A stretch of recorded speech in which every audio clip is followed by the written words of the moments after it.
Hello बच्चों, चलिए इस प्रश्न को पढ़ते हैं और समझते हैं कि प्रश्न में हमें क्या बोला गया। तो प्रश्न हमारा है कि अगर त्रिभुज ए बी सी में भुजाओं ए बी और ए सी पर बिंदु डी और ई इस प्रकार है कि बी डी जो हमारा भुजा है उसकी लंबाई हमारा सी ए भुजा की लंबाई के बराबर है। तो बोला यदि हमारा कोण बी जो है वो हमारा कोण सी के बराबर है तो दिखाना हमें है कि डी ई जो होगा वो हमारा क्या होगा, डी ई हमारा समानांतर होगा बी सी के। ठीक है, ये हमें दिखाना है। चलिए इस प्रश्न को हम हल करने से पहले इसके मुख्य अवधारणा को हम देखते हैं। तो यहाँ पे अगर हम देखें मुख्य अवधारणा, ठीक है, तो मुख्य अवधारणा, देखो मुख्य अवधारणा में हमें पता है कि अगर हमारा यहाँ पे अगर हम सबसे पहले बात करें तो हमें पता होता है कि अगर हमारा आधारभूत, यहाँ पे अगर हम देखें किस प्रमेय को, तो यहाँ पे हम बात करने वाले हैं आधारभूत,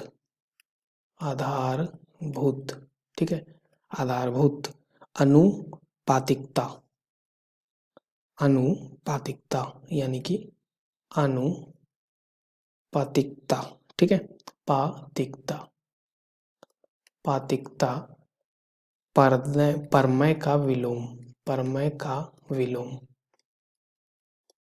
हम इसको देखने वाले हैं। तो इसका शर्त क्या होता है हमारा कि यदि, यहाँ पे अगर हम लिखते हैं यदि एक, ठीक है, यदि एक हमारा यहाँ पे रेखा किसी त्रिभुज,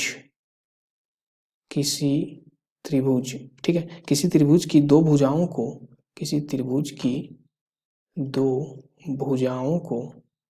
ठीक है, भुजाओं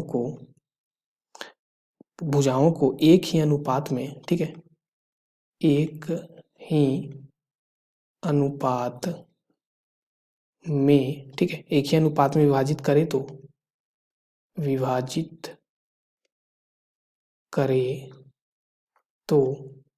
ठीक है, तो वह तीसरी भुजा के, तो वह तीसरी भुजा के समानांतर होती है, ठीक है, के समानांतर होती है। ये हमारा कौन सा प्रमेय का विलोम बोलता है? आधारभूत अनुपातिकता प्रमेय का विलोम ये होता है हमारा। ठीक है, अब चलिए इसी से हम क्या करते हैं, इस प्रश्न को हल करते हैं इस प्रमेय से। तो सबसे पहले हम क्या करते हैं यहाँ पे, तो देखो यहाँ पे हमें क्या दिया गया है कि एक त्रिभुज है हमारा, ठीक है, तो एक त्रिभुज सबसे पहले हम यहाँ पे बनाते हैं। त्रिभुज मान लो कि ऐसा कुछ है हमारा त्रिभुज, ठीक है, तो ये हमारा मान लो एक ऐसा कुछ त्रिभुज है जिसमें ये शीर्ष का नाम हमारा ए बी और सी है, ठीक है। अब क्या है कि यहाँ पे हमारे ए बी पर एक बिंदु हमने मान लिया डी, ठीक है, और यहाँ पे हमारा जो ए सी है उस पे बिंदु हमारा क्या दिया गया है, ई दिया गया है, ठीक है। और हमें क्या बोला गया है, हमें यहाँ प्रश्न में बोला गया था कि ये जो हमारा बी और सी जो हमारा कोण है, ठीक है, वो बराबर है, यानी कि ये कोण और ये कोण आपस में हमारे क्या है, बराबर है। दूसरा चीज़ हमें क्या बोला गया है कि हमारा बी डी और सी ई जो है, ठीक है, बी डी और सी ई ये भी हमारे क्या है, बराबर है, ठीक है। तो हमें दिया गया है, हमें यहाँ पे दिया है क्या क्या दिया है कि जो बी डी है वो हमारा सी ई के बराबर है और जो हमारा यहाँ पे कोण बी है वो हमारा कोण सी के बराबर है, ठीक है। हमें पता होता है कि जो हमारे एक त्रिभुज में अगर हमारे आमने सामने का कोण अगर बराबर हो तो हम क्या लिखते हैं, इसलिए हम वहाँ पे बोल सकते हैं कि जो आमने सामने अगर हमारा यहाँ पे जो कोण है वो अगर हमारा बराबर हो तो उसके सामने वाली भुजा भी बराबर होती है, भुजाएं भी बराबर होती है। तो इस कोण बी के सामने वाला भुजा ए सी है, ठीक है। तो इसलिए यहाँ पे अगर हम बात करें त्रिभुज ए बी सी में हम क्या लिख सकते हैं कि हमारा जो बी कोण के जो सामने वाला भुजा है यानी कि ए सी वो हमारा किसके बराबर होगा, तो सी कोण के भुजा यानी कि ए बी के, ठीक है। तो ए सी हमारा ए बी के बराबर आ गया। तो यहाँ से हम क्या बोल सकते हैं कि ये जो हमारा ए सी है, ठीक है, यानी कि यहाँ पे हम बोल सकते हैं कि ये जो हमारा, माफ़ कीजिएगा, ए बी है वो हमारा किसके बराबर है, ए सी के, ठीक है। तो ऐसा कुछ आ गया। अब देखो अगर इसको आगे हल करें तो यहाँ पे हमारा क्या आ जाएगा, ए सी अगर हमारा ए बी के बराबर आ गया तो हम ऐसा भी तो लिख सकते थे, ए सी को हम क्या लिख सकते थे, तो ए सी को हम लिख सकते थे यहाँ पे ए ई जोड़ ई सी लिख सकते थे, ठीक है। और यहाँ पे हम ए बी को क्या लिख सकते थे, तो ए डी जोड़ बी डी भी तो लिख सकते थे, ठीक है।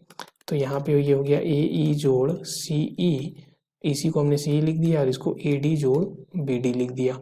हमें पता है बी डी और सी बराबर है तो इसलिए हम क्या लिख सकते हैं, इसलिए हम यहाँ पे लिख सकते हैं बी डी और अगर सी बराबर है तो ए ई भी बराबर होगा ए डी के। अब हम किससे बोल पा रहे हैं, तो समीकरण मान लो इसको 1 मान लो, ठीक है। तो समीकरण 1 से हम लिख पा रहे हैं ऐसा, समीकरण 1 से, ठीक है। तो ये हमने लिख पाया क्योंकि सी को हमने बी डी से कैंसिल कर दिया, तो ए हमारा ए डी के बराबर आ गया, ठीक है। अब ए डी और ए ई जो है वो हमारे बराबर हो गए, ठीक है। अब अगर ये हमारे बराबर है, ठीक है, और ये भी हमारे बराबर है, तो यहाँ से हम बोल सकते हैं कि जो हमारा यहाँ पे जो हमारा क्या होगा, तो अनुपात, इसलिए हम बोल सकते हैं कि जो हमारा ए डी बटा हमारा जो डी बी हो रहा होगा वो किसके बराबर होगा, इनका अनुपात। तो इनका अनुपात होगा ए ई बटा ई सी के, ठीक है।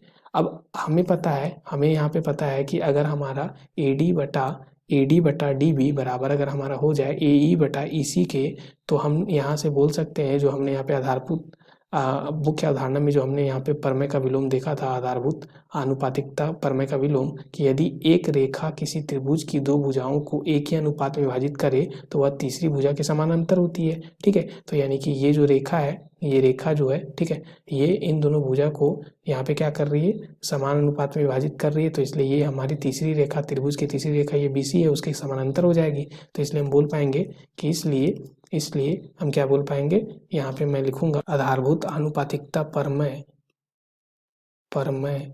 के विलोम से हम क्या लिख पाएंगे कि जो हमारा यहाँ पे जो हमारा भुजा है कौन सा DE, वो हमारा BC के समानांतर हो जाएगा। तो DE समानांतर हो जाएगा BC के, और यही हमें क्या करना था, सत्यापित करना था, ठीक है। तो यही हमें सत्यापित करना था। तो आशा करते हैं कि आपको इस प्रश्न का हल समझ में आ गया होगा। धन्यवाद बच्चों।